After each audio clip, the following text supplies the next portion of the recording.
Motorevue, en partenariat avec le CFA CCI Formation Le Mans-Sarthe, vous présente 6 opérations techniques pour entretenir votre moto.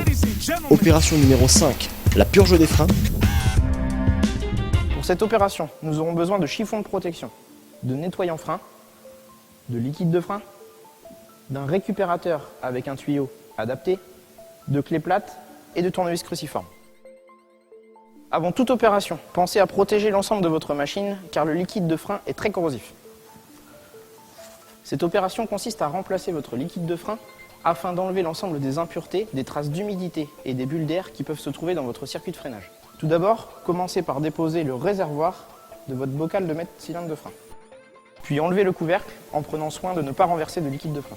Enlevez ensuite la plaque de maintien, puis la membrane caoutchouc. Sur certains modèles de mètre-cylindre de frein, le bocal est intégré dans le corps du mètre-cylindre. Il suffit donc de déposer les 2 petites vis cruciformes et de retirer le couvercle. Prenez soin d'utiliser le bon tournevis cruciforme car ces vis de bocal de mètre-cylindre sont très fragiles. La vis de purge de votre circuit de freinage se trouve sur votre étrier. Tout d'abord, enlevez le petit capuchon caoutchouc qui sert de protection. Puis installez votre récupérateur équipé de la durite adaptée. Cette opération peut se réaliser seule, mais l'appui d'une autre personne sera bénéfique pour vous. Une personne s'occupera du mètre-cylindre et l'autre de l'étrier. Tout d'abord, mettre le circuit de freinage en pression en actionnant le levier de frein. Ensuite, ouvrez à l'aide de votre clé plate la vis de purge. Le liquide passe donc dans la durite et refermez votre vis de purge avant tout relâchement de votre levier. Après fermeture de votre vis de purge sur l'étrier, relâchez gentiment le levier afin de remettre de la pression dans votre circuit. Après répétition de cette opération, le niveau de liquide de frein présent dans le bocal va baisser. Attention toutefois à ne pas descendre sous le niveau minimal de liquide de frein, ce qui pourrait engendrer des bulles d'air dans votre circuit de freinage. Réajustez ensuite le niveau de liquide de frein dans votre bocal. Répétez l'opération jusqu'à vider l'ensemble d'un bocal complet. Prenez soin d'utiliser le liquide de frein adapté à votre véhicule. Certains liquides de frein sont miscibles entre eux, d'autres pas. Pour cela, référez-vous aux données du constructeur ou à l'indication de votre couvercle de mètre-cylindre pour utiliser le bon liquide.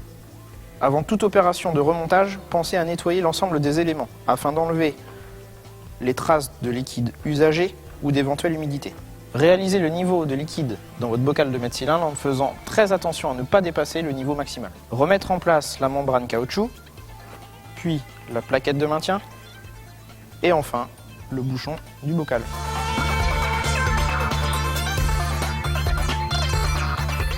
Par la suite, enlevez le récupérateur en prenant soin de ne pas mettre de liquide de frein sur les éléments du circuit de freinage.